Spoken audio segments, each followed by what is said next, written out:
जय हिंद दोस्तों। आज की इस वीडियो में हम पढ़ेंगे अकबर से जुड़े हुए 3 इम्पोर्टेंट पॉइंट्स।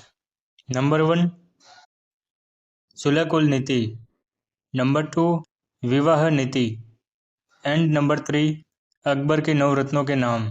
तो चलिए आज का वीडियो हम स्टार्ट करते हैं। नंबर 1 सुलह कुल नीति। इस नीति के अंतर्गत अकबर अपने दुश्मन राजाओं के पास दूत भेजता था संधि के लिए, लेकिन जब सामने वाला राजा नहीं मानता था तब अकबर हमला करके उस राज्य को अपने कब्जे में ले लेता। तो अकबर के विजय अभियान। सबसे पहले 1562 में अकबर ने अपनी पहली सेना मालवा भेजी बाज बहादुर के खिलाफ। आखिर में जाके बाज बहादुर ने हार मान ली और अकबर का कब्जा मालवा पर हो गया। दूसरा युद्ध 1564। गढ़कटंगा जो वर्तमान समय में मध्य प्रदेश में आता है, यहाँ की रानी थी दुर्गावती। इस युद्ध में अकबर ने अपने सेनापति आसफ खान को भेजा और अकबर की जीत हो गई। रानी दुर्गावती वीर गति को प्राप्त हो गई इस युद्ध में। अकबर का तीसरा युद्ध होता है मेवाड़ पर और साल था 1567। इस समय उदयपुर के राजा, माफ़ी चाहूँगा, चित्तौड़गढ़ पर महाराणा उदय सिंह का राज था। और जब अकबर यहाँ पर हमला करता है तब महाराणा उदय सिंह यहाँ से निकल जाते हैं। जयमल फतेह और वीर कलाजी को यहाँ का राज्य सौंप देते हैं। अकबर यहाँ पर हमला करके चित्तौड़गढ़ को अपने कब्जे में ले लेता है। और दूसरा हमला जब अकबर यहाँ पर करता है तब यहाँ के राजा होते हैं महाराणा प्रताप सिंह, और यह हमला 1568 में हुआ था। अकबर का चौथा हमला गुजरात पर होता है। इस समय गुजरात का राजा था मुजफ्फर शाह तृतीय और यह हमला 1572 में हुआ था। और यहाँ की विजय के बाद अकबर ने आगरा के निकट फतेहपुर सिकरी में बुलंद दरवाजे का निर्माण भी करवाया था। अब होता है अकबर का आखिरी अभियान 1602 में। अकबर का आखिरी अभियान असीरगढ़ के किले पर होता है और यह युद्ध भी अकबर जीत जाता है। अकबर ने जितने भी युद्ध किए थे वह सारे जीत लिए थे, मगर सिर्फ और सिर्फ चित्तौड़गढ़ को कभी भी नहीं जीत पाया था।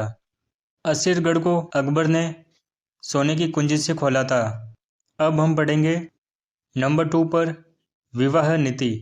अकबर ने आमेर के राजा भारमल या फिर बिहारीमल की पोती भगवंत दास की बेटी और मान सिंह की बुआजी यानी कि हरकाबाई, जिन्हें हीर कंवर भी कहा जाता है, इनसे अकबर ने शादी की थी और हरकाबाई से एक बेटे का जन्म हुआ था जिसका नाम था सलीम। इसलिए हरकाबाई को अकबर ने मरियम उज जमानू का उपाधि भी दिया था।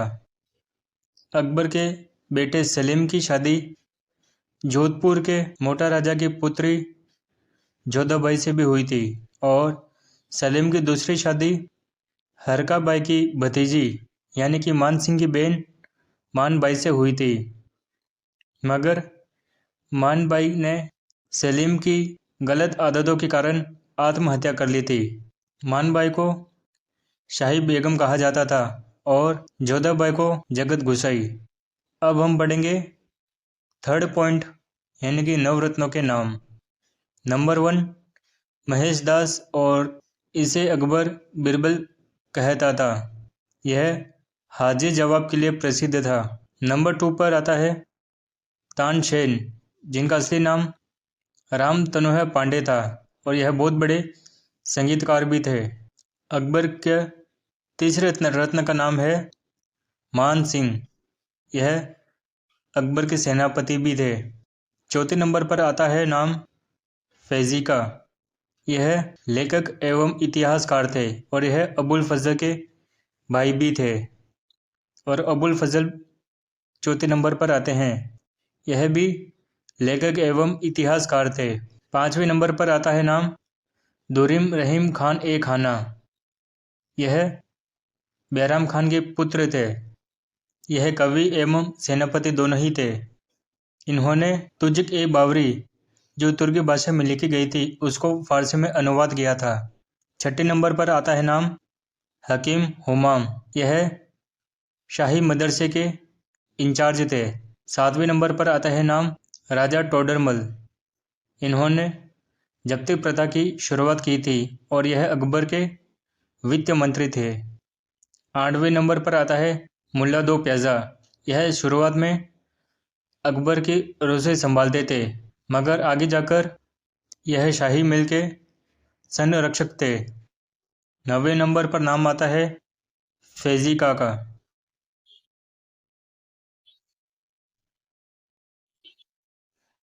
तो दोस्तों आज के वीडियो में हमने तीनों पॉइंट्स को कवर कर लिया है। आपको यह वीडियो कैसा लगा हमें ज़रूर बताइएगा। मिलेंगे हम इसके नेक्स्ट पार्ट में। तब तक के लिए जय हिंद।